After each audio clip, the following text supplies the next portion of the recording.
I stand by for my co-host here.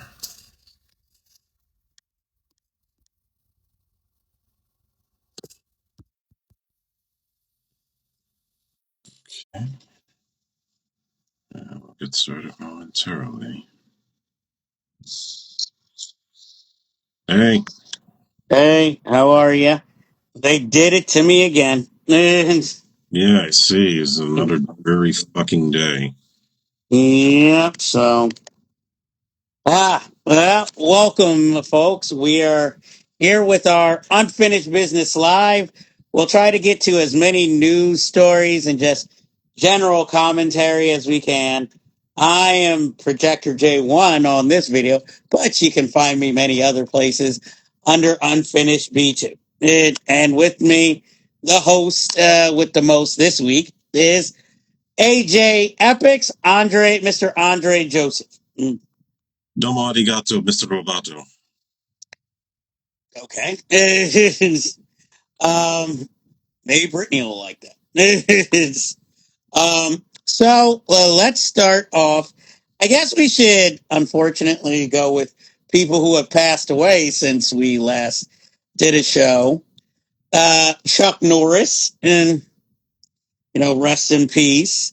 Mary Beth Hurt from Daryl and The World According to Garp passed away. That's news to me. I didn't know she died. Oh yeah, she died a few days ago, Wow. unfortunately, after battling, Alzheimer's. And Jamie Blanks, the director of Valentine and Urban Legend, passed away.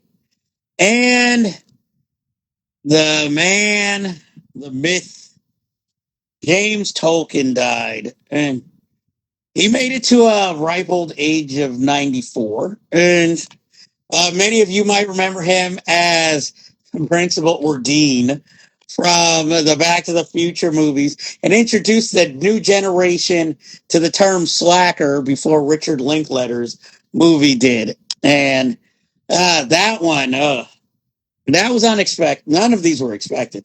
But that one really hurt, because I always loved Richard Tolkien as an actor. I always wished we could have got him on the show, but he was up there in age, and we're technology based, so I don't know.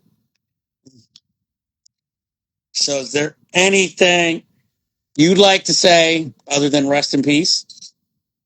Well, James Tolkien, yeah, I grew up with him, not just with Back to the Future, but also Top Gun Oh yeah, and numerous other movies and TV shows. That bald head, it's just unmistakable. But to me, he'll always be Principal Strickland. And Chuck Norris, look, politics aside, the guy was a legend in martial arts and action films. I saw Sidekicks with my dad and one of my neighborhood friends when that came out, and at the time really enjoyed it. He had his own action figure line, a cartoon, and he's got some pretty good sayings and philosophies outside of his politics that I think were worth applying to life, and I love when he was in Expendables 2 when we finally got all the action heroes together. So, and I wasn't a big Walker Texas Ranger fan. I'd catch it here and hey. it wasn't like my cup of tea, but the guy was a legend. He definitely made some entertaining films, and it's just another one of our staples gone. Yes, he left quite a legacy behind. Mary Beth Hurt, I was shocked because I remember like being a kid having a crush on her in The World According to Garp. That still is a very like worthwhile film to me. I still love it to this day. I even read the book. That's how much I loved it. So that was shocking. I knew her health was in decline, but now finding out she had passed away, so that really hurt. So. Rest in peace to them all. You are all loved. You are all respected. So let's get to the news. Adventures of Cliff Booth reportedly cost $200 million, and we kind of got a budget breakdown. They paid Brad Pitt $40 million to star in this film, and gave David Fincher $20 million to direct it, and Quentin Tarantino made $20 million just for writing it. And that's a lot of money. For a sequel, I understand. I don't know if that's maybe why Brad Pitt got paid so much. And after F1 was such a big hit, they're like, okay. But I'm like, that is very expensive. Plus, they pushed the date from originally it was rumored to come out this summer in August. Now it's going to come out supposedly in October or November. I don't know if I would have. If I was a studio head, I would like a sequel. I don't know. That script better be, superb for that much money spent. I'm sorry, 200 million. And I mean, no offense from. Oh, again, we've only gotten a teaser, but I'm like that. It doesn't look that impressive. In fact, it doesn't look good at all. It's like just from the visuals, it just looks kind of commodified to a certain extent. So I mean, obviously, I'm going to watch it because supposedly Netflix is pushing for a full theatrical release. So it'll be interesting. Is it going to be like The Gray Man full theatrical release or a real theatrical release? Yeah, I'm just thinking 200 million for what's a Tarantino script. That's a bit excessive. And I mean, I would expect Brad Pitt, if the script is good enough, you take a pay cut. You don't need to be spending all the money just to put into your pocket just like that. I mean, I get Tarantino getting a lot because he's letting his script go, and Fincher, obviously, he's an A-list director, but it doesn't make a whole lot of sense. This is what we've been talking about for some time. Is like, why do these movies have to cost 200, 250 million? You can make a decent movie for a lot less money and not have to go crazy with the CGI and all this other shit. I mean, what are they really expecting? Is this supposed to be like an action-driven Cliff Booth movie? I don't really understand why you have to throw that much money in there. And how do they expect they're going to get it back if you're going to, do, let's say they do a theatrical run, but as you described, it might just be like a couple of weeks in their exclusive theaters in the major cities, and then we get it on streaming, and then, does that justify the cost of putting up that 200 million? Exactly, and especially if you don't get a physical release, as Netflix commonly doesn't tend to release their films, to DVD unless it's so critically acclaimed it gets an automatic Criterion Channel release. That's the only way. So that's why I'm like, is it really worth this investment? Because even if you took all their salaries out, this film still costs another $120 million. Right. So it's like, is it really going to be worth it in the long run? Or is it just like bragging rights? And look, we brought this to you. If you're going to use that. Beverly Hills Cop was like, what, 125 million? But I mean, you didn't have to pay as many people those big checks. It was like Eddie, kind of not it's not like it was Martin Brest returning, so you didn't have to pay this director like that type of money, nor was it a script by a revered like William Goldman didn't come out to write it. So I mean, like Eddie got like a package deal that's like multiple films. Brad Pitt should be getting a similar deal. He shouldn't be just getting $40 million for the one thing. Maybe it's an epic. Who knows? I'm hoping there's a reason, unless he thinks this is the one that's going to win me Best Actor. They're expecting some awards this next year. We'll see.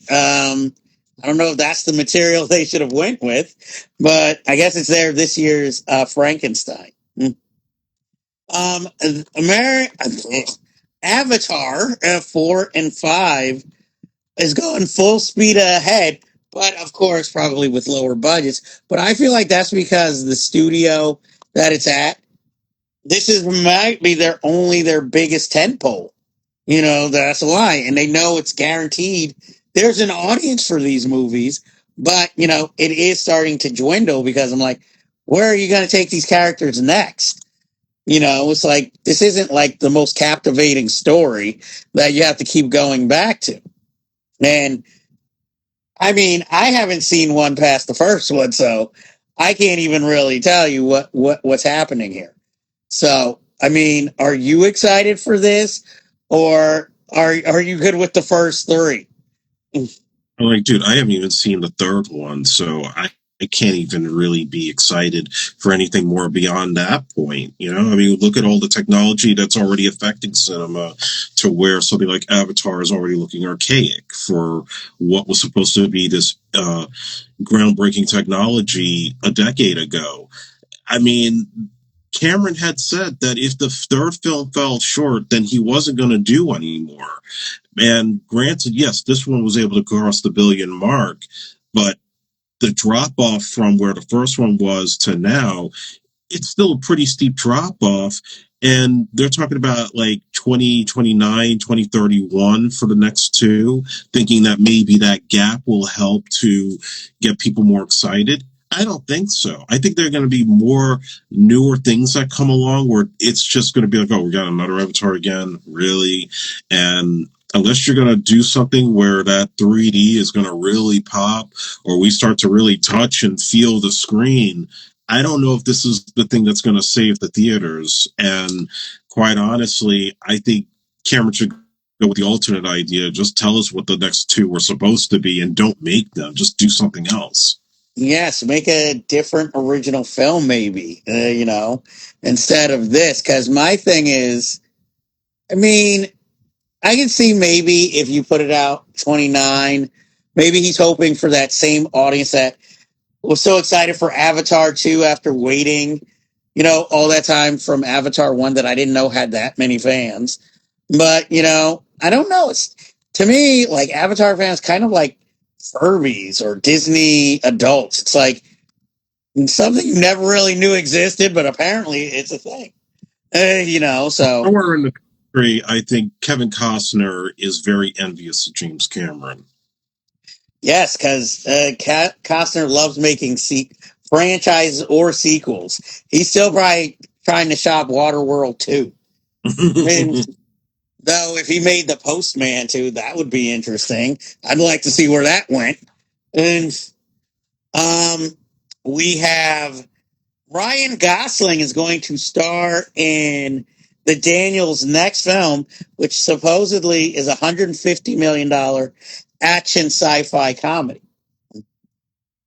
Yeah, so we don't know a whole lot of details of what the story entails. I did read something today that so one of the other actors from Everything Everywhere All at Once will appear in this movie, but they're not saying who. I'm thinking either Ke Huy Quan or maybe not Jamie Lee Curtis. Maybe Stephanie Hsu has a small part in this. I mean, I've been looking forward to see what the Daniels do, but I do worry because they got such a massive budget, they're going to sell themselves out a little bit. But I'm hoping that's not the case. Working with Gosling coming off of Project Hail Mary, he seems to be the go-to guy for these kind of quirky sci-fi films. So I'm willing to give it a shot when it comes out. Yeah, maybe like he learned from working with Miller and the other guy on Project. Yeah, on Project Hail Mary. Maybe he's like, you know what? I like these new music video, origin directors who are bringing new ideas to cinema. So, I mean, it went with the establishment. Unfortunately, Fall Guy bombed. So he's maybe looking for something a little more radical and new. Mm. Henry Cavill says he'd love to be a Bond villain. I'm sure you would, because I guess he knows he's not getting the job as James Bond. So he's like, hey, if you need a villain, I'm available. All I got is Highlander reboot. Come on, man, I need a job. So, like they screwed me out of Superman, bros. I need something. Um, Talk about going back to the drawing board. They're going to make a lights out sequel. And even it's not known if the original director is going to direct it. He might just be there and, producing her name only. And considering I wasn't that impressed with Lights Out, I'm just like, really? Was this the sequel we've been waiting for? Or is he going to try and do this like, what was it, that James Wan Insidious kind of thing where we just keep maybe learning more about the lore or origins of this monster? Because I'm just like, who's really holding their breath out for this sequel? It's another one that they've waited too long for, and I don't know who's excited for it. I worry it's going to be another Ready or Not situation. No, well, at least Ready or Not, the first one was good. It's like Lights Out. I'm just not a fan. I was, unfortunate. No, let me not go there. Anyway, Zach Krieger and Zach Shields are making a Weapons sequel slash prequel about Aunt Gladys, and I mean, it could work because this could open up to either a franchise or, again, like James Wan, open up a new universe. But it's also, do you worry about explaining things that were mysterious in the first place, and now that it's kind of revealed, it's not as powerful or strong? And that's what worries me. I mean, Weapons had a really good surprise for anybody that's not used to that type of a horror film where the mystery keeps you guessing. But now that you know who the big bad is and all that's been revealed in that film, why do we want to see her origin story other than another quick cash in? Obviously, Amy Madigan deserved her Oscar, but it seems like, yeah, they want to just make another franchise with another big bad, another Freddy Krueger, another Jason Voorhees. It'll make money because people pay for horror, but I think you take the surprise factor out of it, it's not going to have the substance. Yeah, because I'm just like, and since it's a prequel, is it going to be like another person playing Gladys, or is it going to be Gladys right before, she came into Weapons? I have no idea. Exactly. So it's just like, okay, if you guys want, I mean, obviously you want to keep making money off of the movie, but it's just like, this was the only way you could do it. Okay. Scream 8 has hired new screenwriters. Kevin Williamson will not be back. And it's actually screenwriters who worked on Poker Face, which, in its own weird way, this might have been the smartest way to go. Because not only do you have fresh eyes, but maybe people who focus more on the mystery aspect instead of like trying to come up with, the goriest kills or maybe necessarily worrying about like, hey, we've got all these previous 7 films of history. We got to try and include everything. So, I mean, I haven't seen part 7, so I don't know who the killer is. But, as much as I've loved the Scream franchise, even I'm like, after 6, I was good. Full disclosure, I did see Scream 7, and I'll save my review once you see it, and we'll do it on the show. What I can definitely say, it's time to put this franchise to rest. Unless this 8th movie has like a really original idea, it's going to be more of the same. And regardless of who's starring in it, whether it's Nev Campbell or Melissa Barrera or somebody completely new, if you follow the same formula again, you're going to lose money. People are tired of this shit. Yeah, because at least with the Halloween movies, Jamie Lee Curtis took a break between, the sequels. And at this point, it's like, oh, Nev Campbell and family still being stalked again. Like, is Nev Campbell going to literally kind of be like Jamie Lee Curtis in the Halloween movie, where she's like, elderly and still having to face like copycat killers or somehow connected to the first one? It's like, at least I could respect when they got Melissa Barrera and Jenna Ortega, because at least these are new characters, same town, but different characters that somehow tie into the original movies. But now it's just like, still Sydney, still, it's like, and I love the Scream movies, but at this point, even I'm just like, enough is enough. Stop. I mean, haven't you made enough money off of this? And the bad thing is they can't go to television because they tried that and it bombed. And so this is really the only place they can go. So, unfortunately, or for some people, fortunately, we will be getting a Scream 8. Don't know how fast it will be. Um, so Laura Dern is going to star in a limited series all about Jeffrey Epstein's case, or at least his first bust. And she's going to be playing a Miami reporter who I guess helps look into his sordid past. And again, this kind of reminds me of the good old days of television movies where he took the hot story and tried to dramatize it, you know. So I look forward to it in that aspect. But is it another thing of too close or too soon? That's how I feel. I think that from the conceptual standpoint, it should be a story that's told because it's controversial and it's heavy and it's very much in the political discourse that we're in right now. But that's the other problem too, is that because this is still an ongoing situation, and a lot of mystery that's starting to slowly unfold about what really happened in that jail cell.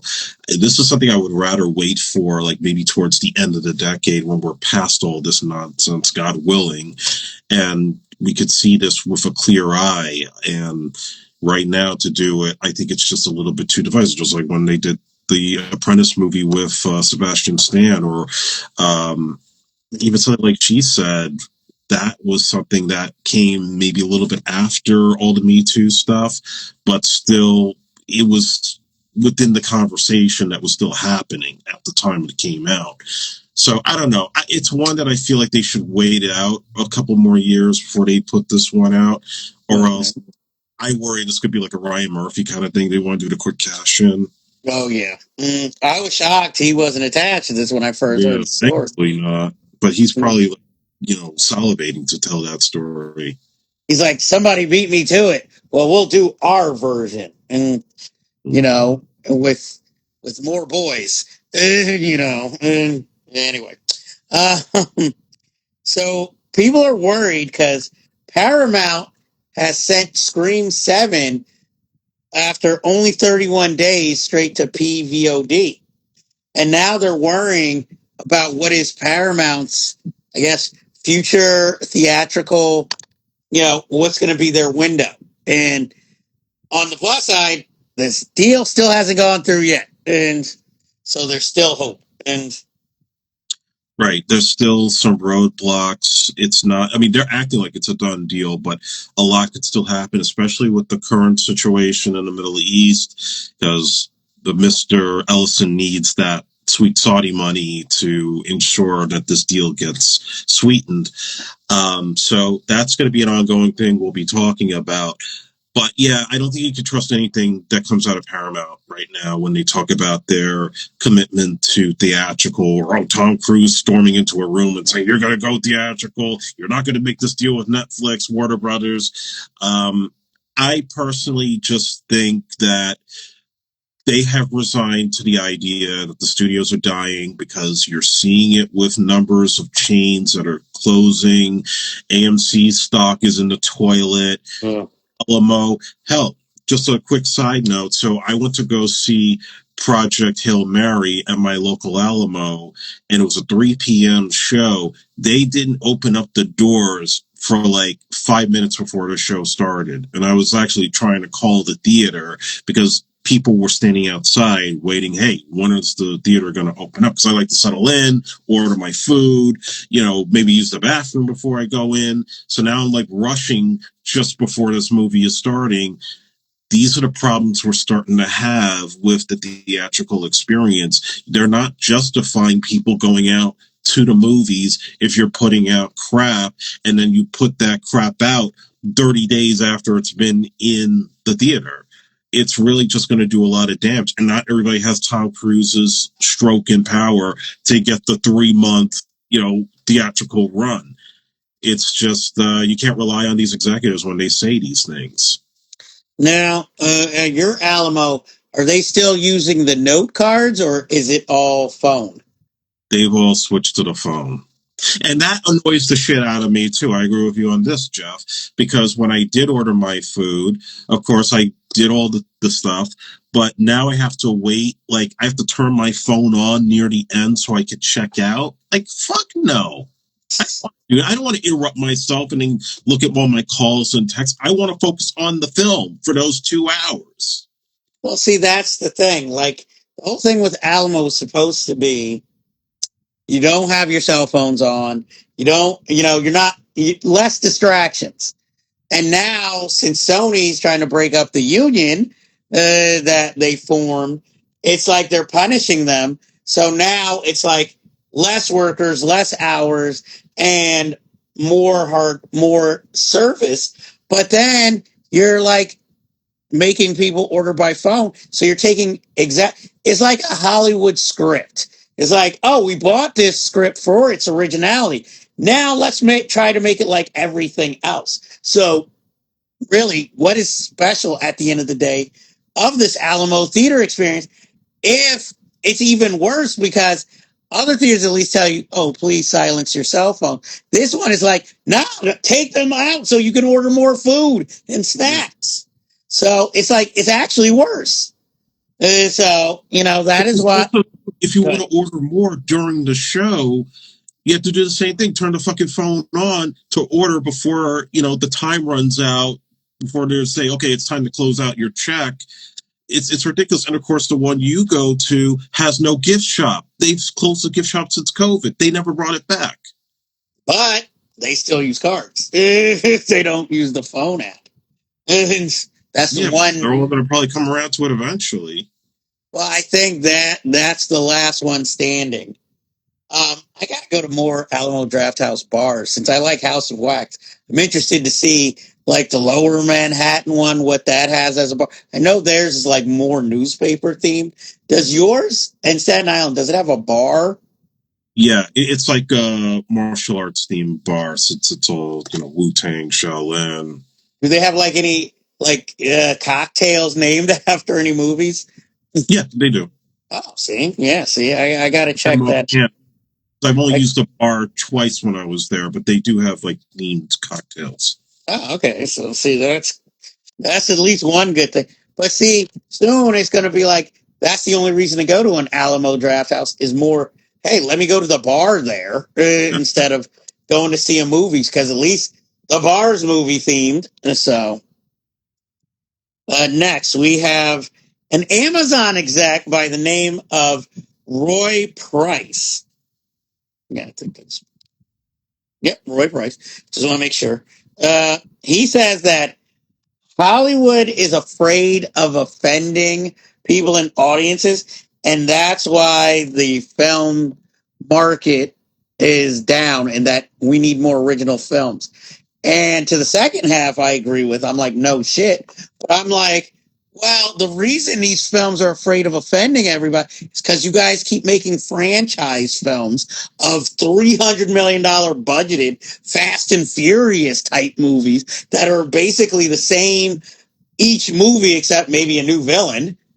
And then you won't take a chance on, even though it didn't necessarily was a hit, but that Jennifer Lawrence comedy where she's being paid to seduce that couple's son. No hard feelings. Yeah, like you guys do not want to take chances on these mid-budgeted original films, but you have no problem agreeing to like 300 million or 200 million for a Once Upon a Time in Hollywood sequel.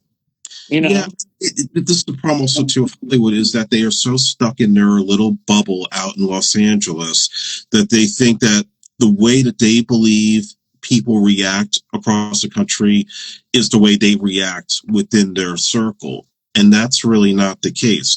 I mean, I don't like having to pull up a franchise here, but the Scary Movie 6 trailer looks offensive as fuck. But if you've seen the cam footage of people in the theater, like the stolen cam footage of the trailer, people were laughing their heads off. So there is an audience for things that are a little bit on the offensive side if you give it a shot, if you take a chance on something new. But you can't take that chance if you're right. Like, if you're just going to keep relying on what you think is safe, which is these IPs that are guaranteed to sell. And if you don't put the quality into them, People want something else, and I'm at the point where I'm exhausted with all the franchise shit. I want something new.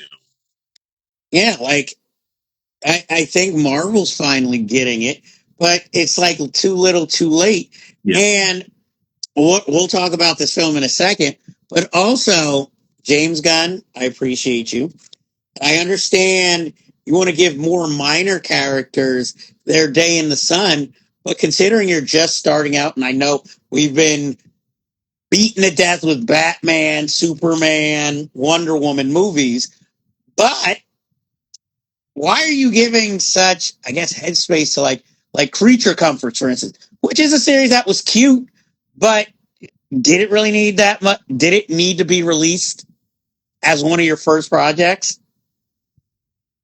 Did like the Peacemaker, I guess, because that more came about because of the popularity of Suicide Squad. But what the hell was season 2? That's the one where they basically said, we're not even going to explain the change in continuity. It's just, hey, I've taken over. This is the way it is now. And that's that. Like, we're not going to explain what happened to those other DC superheroes. This is the new continuity that we've created for ourselves. And I was trying to save this for the trailer section, but let's talk about Supergirl.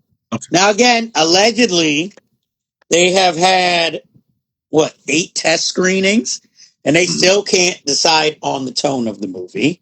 They've gone through 3 composers and multiple endings, and supposedly more Superman in the film to try and sell this film. Now, I was intrigued when I saw the teaser trailer. Then when they made a full trailer, I feel like it was a mistake. And because now you know more story, and the story kind of feels stupid. And it makes me wonder, can you ever make a decent like Supergirl movie? Because it's the second attempt and it's not looking good. And I mean, Millie Alcock looks good as the lead and seems like she's going to be carrying it. But is this just going to be like another Miss Marvel type movie? Because I hate to say it, even though he was born to play the role, I'm not even that impressed by Jason Momoa's Lobo makeup. And, so, I mean, if it gets good reviews, I'll check it out. But even I'm like iffy on this film. I don't know how you feel about Supergirl. I'm in the middle because I look at that trailer, and yes, I like the take that they're going with, which is more in the modern age of the Supergirl in DC Comics. But that said, I think the whole, like, let's keep it in this separate planet and have the villains don't look interesting at all. And I think that's one of the issues they're having with these test screenings. But I just think this looks like it's Guardians of the Galaxy 4. It's the same tone, the same vibe. James Gunn is not directing, but it still has, Craig Gillespie trying to copy what James Gunn does, both cinematically and with the music. And that is where I think this movie might struggle a bit, is the fact that it just looks like a Marvel flick more so than it's supposed to be a DC movie. And this is not about, it's going to be woke or anything like that. No, I'm fine with Supergirl, and I'm fine with the actress that they got. But yeah, there's something about it that really doesn't scream like this is a summer blockbuster I'm willing to pay the money to see. And it seems like it's a bigger event that Momoa is coming in as Lobo than anything else. Well, that's true. Well, I mean, he just came from the old universe of playing Aquaman, and now here he is re-entering as like Lobo, a character people have longed to see on the big screen.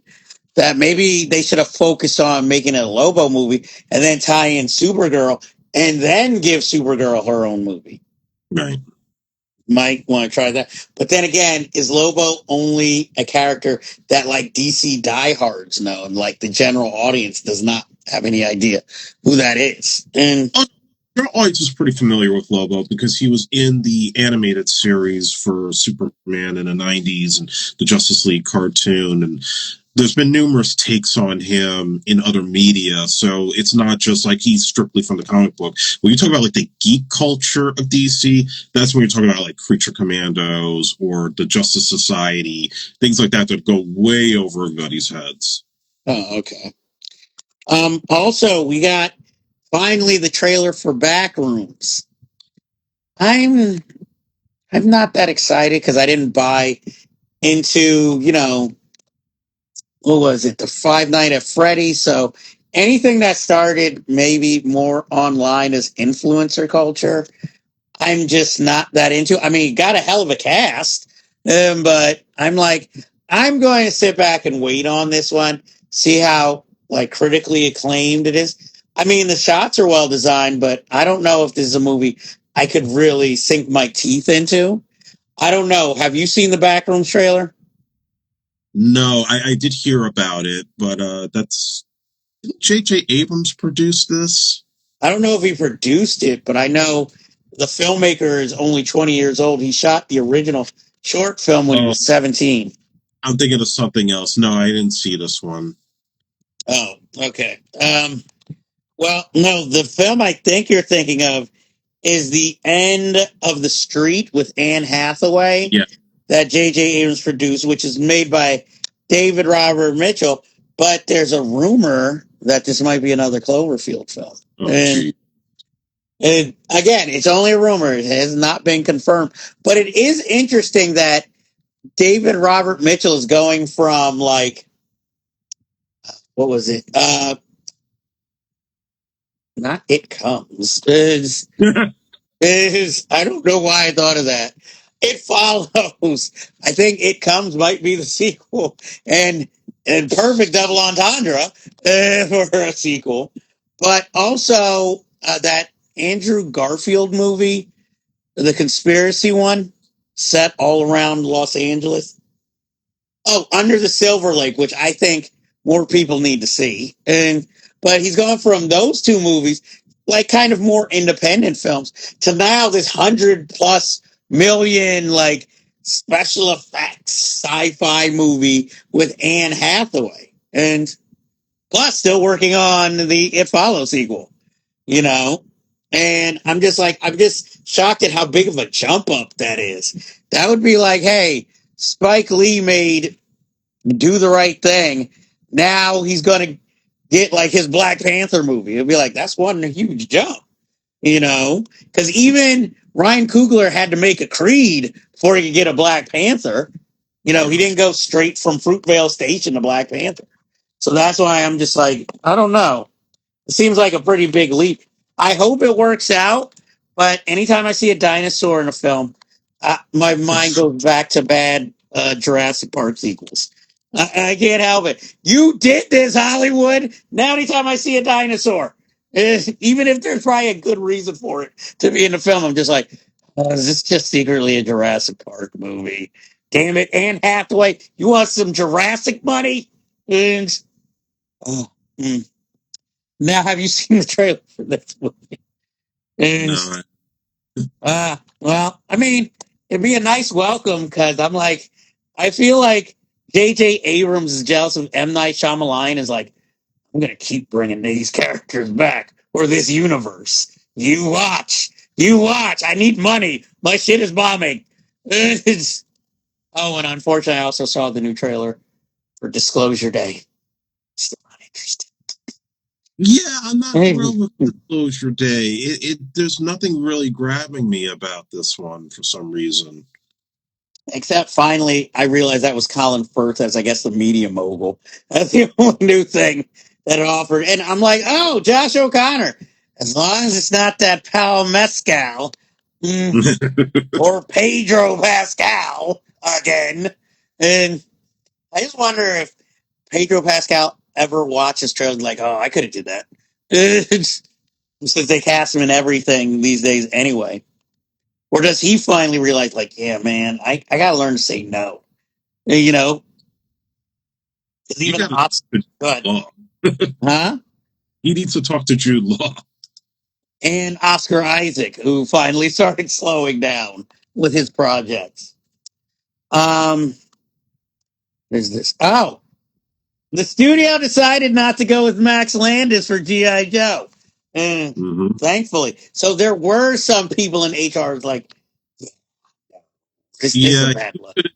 like a comedic take where Cobra took over the world. First of all, they kind of did that in retaliation with Cobra taking over the White House and taking over the country and framing the Joes. So that really wouldn't be anything original. But the idea just sounds so dumb, and it sounds like even the Danny McBride story that was being the treatment he's putting together would be kind of a satirical take. Now, maybe either leave it alone or maybe call somebody like me up and take it seriously. But it should, I agree. I think on the McBride one that it was going to be 80s set, which would be more fitting of the time period. Hello, Billy Boom, by the way. So, yeah, they got to really get back to the drawing board on that one. And I think it's hard to do because of just this environment and G.I. Joe. I hate to say, is more of a product of its day unless you took it really seriously and made it more like a Saving Private Ryan type of deal. Well, maybe they needed Michael Bay for G.I. Joe. It would be expensive, but you get the action. Or maybe the Commandos. Robbins had to pull his arm when he wanted to do the G.I. Joe Transformers crossover, but that's dead since he's no longer running Paramount. Damn, see, that would have been perfect. Instead of just nameless American soldiers, Tyrese and Josh Duhamel, it's like, no, that's fucking Duke and Flint, motherfucker. Just saying. It's, Bryan Singer directed another movie, and that was actually theatrically released. With Jon Voight. And Joseph Mazzello, who some of you might remember from the first Jurassic Park and The Social Network. And so does Joseph Mazzello is MAGA? Maybe he just needed a job. And this was like the only person hiring him as a lead these days. Did he play Peter Thiel in The Social Network? No, he played Mark Zuckerberg's roommate who helped him start, but really like a nameless role. And yeah, all pretty much in the cake for that asshole. I mean, Wallace Longham, I think, played Peter Thiel. And so I'm just saying, I'm like, I don't blame Joseph Mazzello. I mean, Jon Voight knew what he was getting into. Bryan Singer lives in Israel. This film was filmed in Greece. The name of the film, if any of you want to really check it out, is called Monument. And it revolves around Middle Eastern generations and all this. And I'm just like, it doesn't change the fact Bryan Singer is allegedly a pedophile and has many charges against him and ran away to Israel to move. Oh, not Paramount and Angel Studios. Well, let me put it to you this way. I don't think innocent people run out of the country and settle in another country that they've never pledged allegiance to before, especially unless Kevin Spacey was like, hey, it's not too bad over here. You'll get a tan. They play war movies here. Maybe this was him making porn for Kevin Spacey. And like, hey, I got some battle scenes in it. Keep your pants on. You know, I'm shocked he didn't ask Kevin to be in it. Maybe Jon Voight was like, no. Shocked Kirk Cameron wasn't calling. Like, hey, heard you're making a movie. Mm-hmm. Can I kiss my wife in it? Let's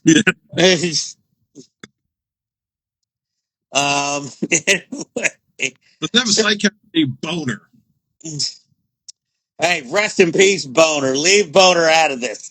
And that Julie McCullough can't be on the film though. That Playboy hussy.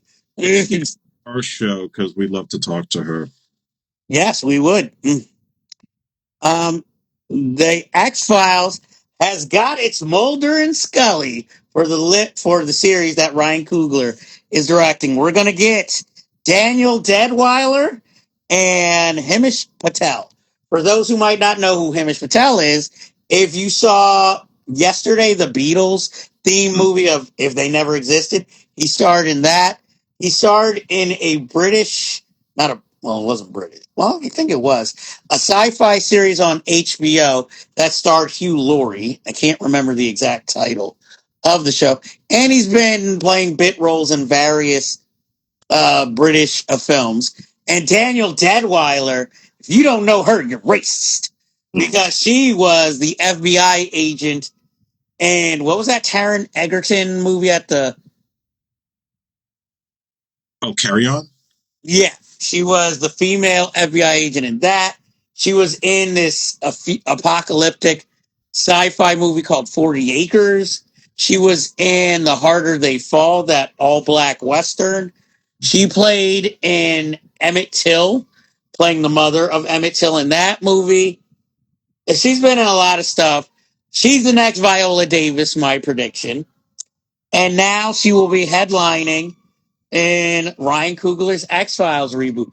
I'm interested not only for the cast, but just to see the stories. Like, what kind of supernatural stories? Like, obviously, it's not going to be like when they tried to do The Office, and the first season is like, we're going to try and rehash episodes from the British version. So I want to see these original, especially as Ryan Coogler's never really done too much sci-fi, so I'm interested in that. And also, I want to see who else is going to play all the various different roles. Like, who's going to be Skinner? Are we going to get a lone gunman? I want to know little dorky things like that. And will there be this kind of sexual tension between these two?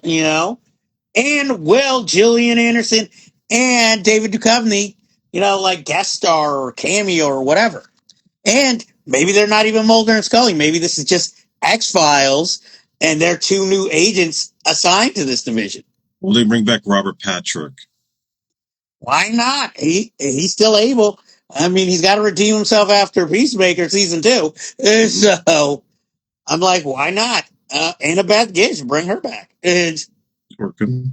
like anybody who's still alive, guest star. I'm weirdly not having as much of a problem with this as I initially did, even though I feel Ryan Coogler should be doing more original projects. I'm just realizing, there's been so much X-Files between the original series, which lasted a pretty long time.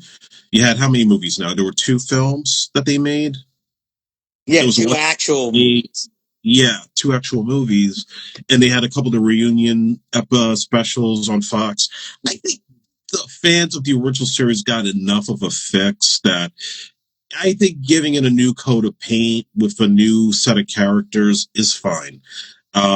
I don't know if Coogler said if it was going to be a full-blown reboot or if it's actually going to be in the same universe as the original, but I'd say let's give it a shot, give it its own identity, its own fresh stories, kind of like with Star Trek, and I think it'll have a good size run if it's done well. Well, I'm just hoping, that it's successful, and I'm prepared for the racist backlash from it. That's going to come. Yep. So I'm just like I'm just hoping for the best. Just like the $300 million Harry Potter series, so J.K. Rowling can have a cast that will back her transphobic beliefs. Yeah. So have a nice life. Exactly. And next, the drama is coming out this week, and there is some drama from the director because people have found an article he wrote for a magazine from his country where he admits to being a 27-year-old dating a 16-year-old, even though his friends told him it was a bad idea, and he thought at first it was a bad idea, but he followed his film influences and decided to Woody Allen it. I don't think that's a term you should ever use. Hey, I enjoy the films of Woody Allen too in the past, but I wouldn't use that term, nor would I dream of dating a 16-year-old, no matter what age I was, unless I was similarly 16. But I'm wondering, is this garnered? Because it's been there all this time. They didn't bring it up when he made Dream Scenario. So is this garnered publicity to try and you already have Zendaya and Robert Pattinson, and now look at this controversial director, or was it just honestly found out and this guy wanted it in? Is it a safety? Or is this just garnered? And I honestly don't know. I mean, did the movie already come out, or is it still? It comes out this Friday. And Well, it's not going to stand a chance against Super Mario Brothers, but I feel that Well, it, totally different audiences. yeah, Nobody was like, "Hey, fucking Super Mario sold out. Zendaya's got a new movie." yeah. I mean, it's already like for what we heard of what the whole controversy of this film is going to be. I think this is just icing on the cake to add that the director is a creep. So this doesn't help anything. It only just ensures this guy may not even get a studio job ever again. Yeah, not a studio, but he'll probably still keep making. Paramount, Paramount will let all the pedophiles and the racists back and the abusers. But they've got to make them money. And I don't know. I feel like this guy's films would be too weird for them. They're like, wait, what? What's that? What did she do? You know, like we were with you with Dream Scenario, older men and young chicks, but this fucking movie, what? It's, you know, and not to mention Trump would be like, there's not enough blondes in this movie. Or 12. Anyway, so next we move on to Stephen Colbert is writing a Lord of the Rings sequel that takes place after the trilogy, and with Frodo dead. I'm like, damn, what? You really don't like Elijah Wood? It's like, damn. So that's all we know about the film so far. Who is screaming for another Lord of the Rings trilogy at this point? When Hey, they didn't say it was a trilogy. They just said one movie. Still, I mean, Tolkien's dead for decades, and that's all he ever wrote was that trilogy and The Hobbit. There's nothing else. There's nothing else to capitalize on. Even these shows I don't even watch, Rings of Power and all that. Well, yeah, and don't even ask me about those. I'm not surprised that they would hire somebody like Colbert to do it. Look, they had Simon Pegg write the third Star Trek movie. You know, it was okay. It didn't make a lot of money, but it still did all right. You know, critically. So, but it's again, why? Why are we still doubling down on franchises that nobody is screaming for more sequels? Because there's always money to be made in Lord of the Rings and good publicity since his talk show's about to go off the air. So he's guaranteed a paycheck. And maybe the people at CBS are like, you were loyal to us, so we're going to gift you this. So here, we're going to produce your fan fiction. There's other sorcery books they could adapt. Jimmy Kimmel's sitting there right now, like Fast and Furious 11. I've got the answer to it. It's Dragon Slayer. I say let's bring back that Clint Howard starring movie where the computer is possessed. I love that fucking movie, even though I can't remember the name of it right now. I would like to remake that with Richard Mall as the villain. Richard Mall, dead dude. I know, I'm saying, but he played the villain in it. So we get Jason Segel. We get AI Mall's voice to the computer. No, I am not. I am not a James Earl Jonesing it. No, or now Val Kilmering it. So creepy. Yep. You'll be happy. The movie you've been waiting for is coming out at Christmas 2027. Murder, She Wrote, the movie, starring all-time favorite Jamie Lee Curtis. And who's going to do the theme song? Are they going to get Kendrick Lamar to do like a hip hop version, or get Shaggy to do Murder, She Wrote? No, because keep in mind, Angela Lansbury didn't want Octavia Spencer to be in the new television series of Murder, She Wrote for I wonder which reason. Well, she's dead now, so it doesn't even exactly. But they didn't. The studio wasn't like, yeah, we like the residuals of Ma.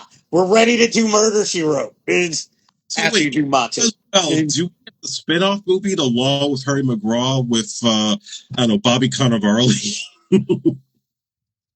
No, but bet you if Octavia Spencer was in Murder, She Wrote, you could get Melissa McCarthy in it. as a suspect. I'm just telling you, Octavia brings a crew. That's all I'm saying. Just like where's Matu? I've been waiting for this movie. I don't blame you, Octavia, but the powers that be, I need Matu. Okay. Next, Stephen Colbert. Joel Silver's working again, baby. What? He is producing Shane Black's next movie, The Executioner, which is an adaptation of a pulp novel. And you know, those two names, I'm there for it. As long as Marky Mark's not mentioned in there. So I am there. I'm just happy Joel Silver's working. For people who might know the historical context, The Executioner at one point was going to be made in the late 80s with Sylvester Stallone as the star, and William Friedkin was supposed to direct it. It didn't come together for some reason, but there is a script out there. No offense, that sounds more exciting than this current version. Would have been, probably had the best car chase ever, as far as I could tell. But here's my question. Now, do you consider... Okay, you have Kiss Kiss Bang Bang, and then you have The Nice Guys. Do you consider The Last Boy Scout, that kind of has a similar formula, but is more violent and less comedic, as part of that kind of buddy detective trilogy of movies? Yes. So then he doesn't need to make another one so he can complete a trilogy. And I will say Last Boy Scout's a prequel, but I need a third or another type film like that, where he goes back to the drawing board and creates two likable enough characters who are fuck-ups, but lovable fuck-ups, and solve some major mystery. But for right now, like you said, I'll go with how the trilogy is. They should be Martin for it. Now he'd be too old, though. But imagine in his prime doing something like that. Yeah, because now he'd either have to be like their mentor, the villain, or unless it's just going to be like a grumpy old men, but a pulp version. And as long as it's not Martin Short. Why not? Don't bring in Martin Short, though. He might not be in a great place right now. Well, yeah. So that's why I'm just like... But you could bring in Selena Gomez, but then it'd be too much of a reunion. And it's like, more murders you're solving? And so, see, that's... I was asking, what's the topic today? Who? One of our listeners wants to know what our topic is today. I mean, we're just doing movie news, really, and commentary. There's no, like, one thing. I mean, shitting on people as usual. Well, we're shitting on the people who notoriously are shitters. Like Bryan Singer and Donald Trump and John Voight. And that was just one news story. And Paramount and the Ellisons. And we're getting to the bottom of ours. Oh, what are you thinking of this Quentin Tarantino, Sylvester Stallone teaming up for a 1930s black and white gangster series? Yeah, I heard about this recently. So they want to do like a gangster show.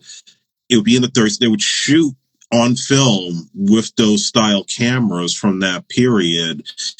I don't think someone would star in it. He probably would end up producing and writing because at this point with Tulsa King, I think Tulsa King probably has like 2 more good years in it before he decides to call it quits. So he probably would just have a hand in the writing. And I think this is also Tarantino's roundabout way of doing his Star Trek script that he never got to produce, the one where it was like in the holodeck with the time travel plot in the gangster period with the crew. To see if they pull that off and to do it as a show, but you got Spider-Noir coming out with that being competition with this. Yeah, because I thought maybe that's why they decided. They saw that trailer and were like, "Hey, let's do our own. Only no superheroes."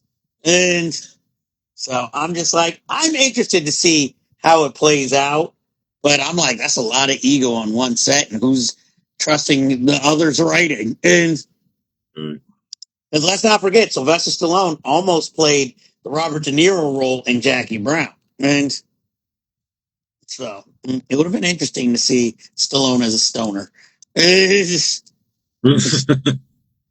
Oliver Stone is finally making a movie after, what was that Joseph Gordon-Levitt film? Snowden. No, yeah. That was his last film. He's making White Lies with Josh Hartnett, which is more of a drama, so it's not like political or war driven. It's about a man who's afraid of making the same mistakes with his family that his father did with him, which is shocking for Oliver Stone. I'm like, is this just his? I'm getting old. I gotta talk about my life, as an older man and the regrets I've made. Because let's face it, this seems like, as far as a director, this might be his swan song. And Seems that way. I just wish he would have maybe gotten back into screenwriting if he couldn't get his own films made, like just coming out with scripts and giving them or selling them to people to make or even produce. I mean, he was making documentaries for a while, so something like that. And he could have finally made the Monkees' ultimate movie. Go with the Doors, show they were more than just some family friendly teen fad. Maybe show the nitty gritty. Like, I don't know, maybe one of them had a drug addiction, and it's going to be like NWA. We get to see sex scenes with groupies. Who knows? It's Oliver Stone. Maybe Spike Lee should do that.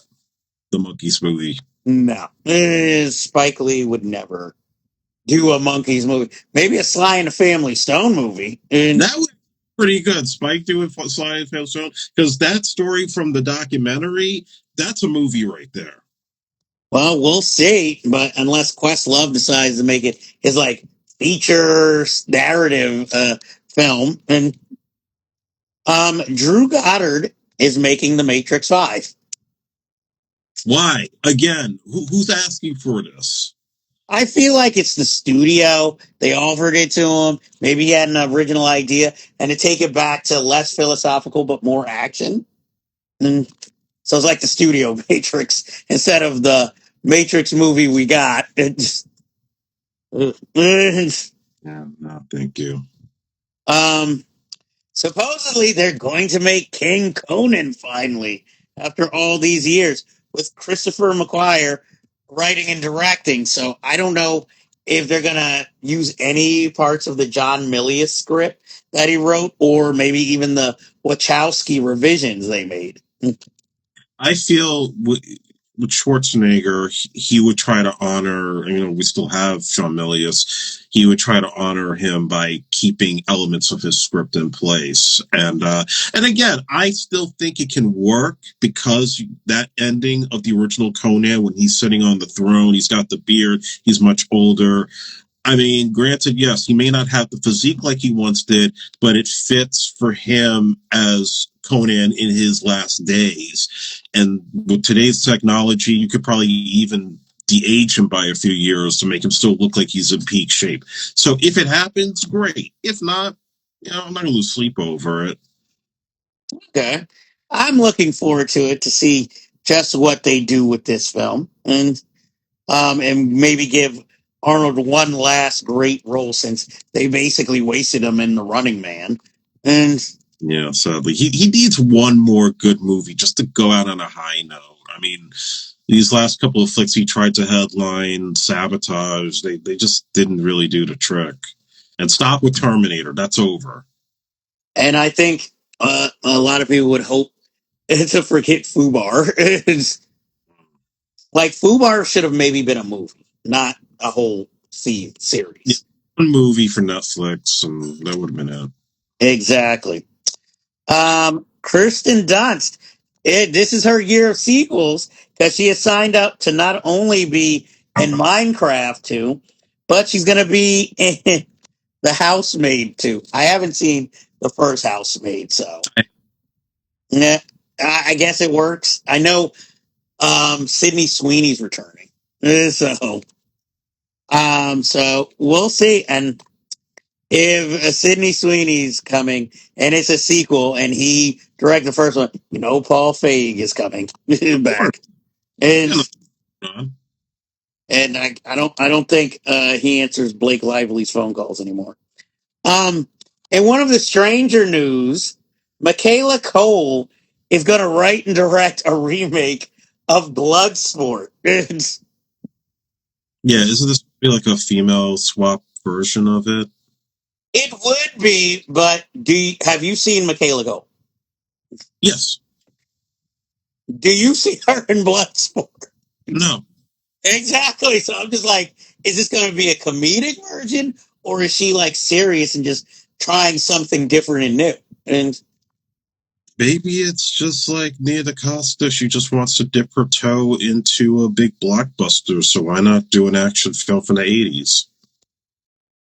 okay, hey, I'm not against it. I'm just like, but it's like one of those like, what's sort of like when Jake Gyllenhaal signed up to be in Roadhouse. Like, what's going on exactly here? What type Yeah. of version of the film is it going to be? And for our last story, so Michael B. Jordan won the Oscar. And now it seems like him or his people are now demanding 18 million for him to star in Miami Vice, the movie. I'm wondering how much was he going to make before if he hadn't have won the Oscar. Probably like in the 12 million, 14 million range. That's Well, just, okay, because I was about to say, if it was going to be in that range, I'm like, really? You can't just up the money? He has an Oscar, and now you can put Academy Award winner Michael B. Jordan. but now that's the problem because this echoes what happened with Jamie Foxx with the Michael Mann reboot of Vice in '06, where he was demanding top billing with the Academy Award title on the posters and in the advertisements. And he basically, as I said on our show earlier, he phoned in his performance. He just didn't care because he wasn't allowed to be himself and he didn't want to do certain things on that set. Michael B. Jordan, we've said on this show constantly, he should be doing original projects and not just, piggybacking on IPs just because that's the in thing to do. And you're trying to build a legacy here. Now you got an Oscar. Now you got some real cred behind you and probably a plethora of scripts that are way more better and more quality driven than to do the Miami Vice thing all over again. I would prefer, okay, keep Austin Butler's Crockett, but there are so many other black actors out there that need that push right now. Michael B. Jordan shouldn't be having a monopoly on all these big leading parts. Give it to Damson Idris, give it to Aldous Hodge, give it to somebody that needs that next step up. Why does it have to always be Michael B. Jordan doing an IP when he could be at the Denzel level of picking the scripts he wants to do that are original and get people theaters? Well, it's also because you have, I guess, because he's like the biggest young black star. And if he was already in talks before, I think the studio, of course, is going to want him overall because he's somewhat guaranteed box office. But now I'm also hearing, in addition to the back and forth of his salary, because again, he hasn't signed officially to Vice, but Jeff Snyder, who I don't really like that much, he said that even Austin Butler's not signed on. There may be some hesitance in actually bringing him in because Caught Stealing didn't do well. That's raising the question about him as a commercial draw. So they might start looking for a new Sonny Brockett. It could be Brandon Skur or someone like that. It's not going to be Glenn Powell. I think they've soured on him. Well, he's got a Judd Apatow movie where he plays a country star he's working on. And he's Fox out in Mario right now. So, okay, he's got something to fall back on. I'm just like, this was the only interesting thing on Austin Butler's plate that I actually was like, oh, maybe that might work. Yeah, I could see him as Croc, yeah. But I mean, obviously, Joseph Kosinski is the director because there's also a rumor that he might get Tom Cruise to play the villain. And again, if you get Tom Cruise, his salary ain't going to match with him and Michael B. Jordan in the same film. That's end up getting a movie that's over 200 million to produce. Well, I was gonna say it's gonna be like Cliff Booth, where it's just like, damn, why is this movie costing so much? And He's it's got all his set in Miami. son. I'm like, well, my thing is, it's not gonna be obviously Michael B. Jordan's next project because that's gonna be his Thomas Crown Affair movie. You know, he has that as his next, so it's not like, oh, this is all mainly on my shoulders. But let's face it, that's who the crowd's more gonna be going to see for. You know, like Fucking a I'm Hulk movie instead of that. Hulk and Spencer for Hire. too much of a geeky reference. They'll be like, only people of a certain age will get it. This young guy will be like, who the fuck is Hawk? Hawkeye? From fucking the Marvel movies? Man, The black version is where's fucking bow and arrow? He don't even use a fucking crossbow. So I'm like, that's why they wouldn't use Hawk. Shit, they couldn't even get a successful Spencer movie. And thankfully they didn't do a sequel to that. They stopped after one because it sucked. well, shit. No offense to the actor, but his Hawk sucked. And Yeah, with some um, dude. yeah, and Hello, I Sylvia. and I don't know what the heck was up. Hey, Sylvia, and what the heck was up with this? We've made Spencer giving him a girlfriend, so now it's like a 1940s romantic comedy where they love each other, they hate each other.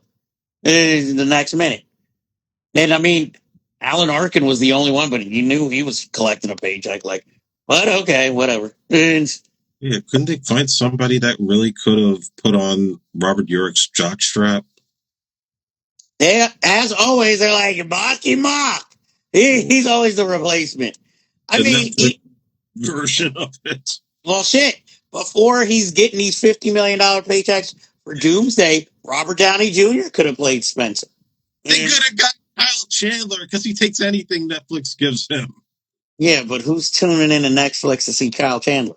It's So why is he getting cast as villains in all these movies? He's not interesting. because people know his face. They're like, oh, that guy. Uh, face it, he's the middle-aged Nicky Cat. Rest in Rest in peace. peace. Or he's the clean-cut Michael Madsen. Like, soon as you see him, it's like, oh, he fucked up. Or he's fucked up somehow. I mean, come on, even in a teen movie, he's the asshole drunk father. And that's Spectacular Now. It's, I remember what happened to the Kyle Chandler of Early Edition. When he played decent guy. Ages ago. Or fuck, when he played the only clean FBI agent in Wolf of Wall Street. And I'm sure he beat Luke Wilson for the role. Saw something in him. Where's fucking Luke Wilson? Is He's waiting for Kevin Costner to finish Horizon. He's like, where's Owen? Where's fucking Owen Wilson when he's not in a Wes Anderson movie? And fucking a Marvel check for Loki. are they still going with that? And It's possible. There's a whole list of people they haven't announced yet for Doomsday. I'm like, see, that's the problem with he could be making some, I hope, decent original because I mean he could be fucking. He can do another dog movie. That thing with him No. and Jennifer. How many fucking dogs are gonna die with him? Peter Haber, Dennis Quaid. Dennis Quaid. I hate to say it, I'm like, go with Dennis Quaid. He needs a hit, especially after Trump leaves office. Or movie or TV show he's attached to. That's fitting. I mean, shoot, if you really want to shock, John Travolta's got a movie premiering at Cannes that he directed, all about his love of flying. Does he embrace his baldness? He's not on camera. It's okay. So but his daughter is. I feel like Chunk. Like Michael Jackson didn't use the bathroom in my house, but his sister did. So yeah, there's no big names in the cast. But it takes place all on one flight. Did you ever hear the story when they did the Punisher movie that the only reason they shot in Florida was because originally it was supposed to be set in New York, but they were going to shoot in Toronto. But John Travolta did not want to fly his plane to Toronto, so they said he's got to stay home. They got to shoot in Tampa. You're going to shoot the Punisher in the mean streets of Tampa, Florida. He was the biggest name in the cast, so it's not like no, Thomas Jane doesn't want to go. So it was like, or I'm like Laura Herring doesn't want to go. And I'm like Burt Reynolds. his no offense to the late Burt Reynolds, but you really think mano a mano fight with a 70-something-year-old Burt Reynolds? He would have had a heart attack once he threw the first punch. And Stone Stunts guaranteed. And who's throwing Laura Herring onto the track? It ain't gonna be Burt Reynolds. When he does that, he's not acting. And not to mention, why are all his sons so young, but he's so old in that movie? If he was gonna play, Burt fucked around a lot. Of course, he's gonna have some young kids and be 70. But with all that plastic surgery, at that time, Burt Reynolds kind of looked like an Asian woman. So start to decline until I want to say maybe the Dukes of Hazzard movie. I mean, in looks, I don't know about mentally. I say Burt Reynolds should have just fucking produced a out of this world fucking movie. Yeah. With updated special effects and finally admit that he was the fucking voice. We know it was you. Donna Pesco needs to be in it too. She can cameo. I think Uncle Bino's dead though. I don't know. Is Joe Lasky still alive? I don't know. And the scary part is I still remember his fucking name. Out of This World and Small Wonder should be in the same universe as a movie. Slow it down. Maybe back in the day I would have went with that, but now I'm like, no. Though out of the two, I would rather Small Wonder movie than Out of This World. It's easier to explain freaking Small Wonder is fucking Daryl. Written by Dan Schneider. No. I'm like, I'll give you directed by Brian Robbins, but I'm not letting Dan Schneider near the set. That's a lawsuit waiting to happen with Brian Peck. Shit, I'm shocked Brian Singer wasn't in fucking Israel. Like, Small Wonder 2, yo. Dan, get your ass over here. Right, that shit. Bring your fucking Fu Manchu facial hair, and we're making this fucking sequel. John Voight as the father. He's Ted Lawson, motherfucker. I'm trying to think of MAGA people who could be in it. Or Dennis Quaid is Ted Lawson. Yay, he needs the checks. Bayo in there. He could be the next door neighbor, Brandon Brendel. But either way, no one's calling Dean Cain or Kevin Sorbo. Yeah, they would have nothing to do. You know, they'd be at the craft service table a lot. Is Dean Cain still an Ice Agent? I don't know if he is, but there was one of these guys that got his ass kicked in Hawaii. Maybe that was him. No, he's like, I got to get on a plane. I don't know their food. It's not as good. I'm not. Climb up a fucking wall. He wants to join ICE. Have you seen half the ICE? Half of them get to climb the fucking wall. I'm like, oh, I'm surprised Kirk Cameron didn't join. I don't think he likes violence. Didn't he like push? Didn't a guy get hit by a car in fucking that movie because of him? Fell off a church building and found God after that. And how come he didn't do a tribute to Boner when Boner killed himself? Because his name was Boner. I gotta have a Christian man give a tribute to a man named Boner. Hey, he wasn't upset about it on the set when he was on a show. And so I'm like, hey, you fired Julie McCullough, but at no meeting was like, can we like stop calling him Boner?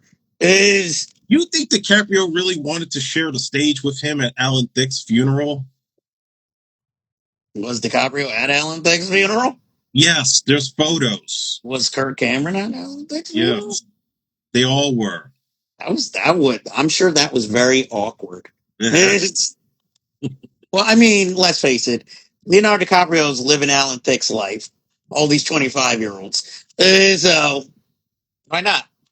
Now, if somebody was asking what this show's subject is, I can understand because this is very random conversations. But this is the film conversations we have when out and about. I think DiCaprio has like private karaoke sessions, and he does the Thick of the Night theme song in front of those girls. Does anybody do like the Different Strokes theme song? Maybe Robin Thicke hangs out there every now and then. He's not married anymore. Yeah, he's the janitor there. But still, I'm talking about somebody who's actually singing. He's not getting royalty checks. It's like, does Paula Patton come by just to laugh at his alimony checks? Like, I'm not working on another film. I need more money. That's why she hasn't been working that much lately. No, she's like, yo, you need to write another Blurred Lines because I need a car. And that Paula shit album you wrote for me didn't sell. Can you at least write another Sex Therapy?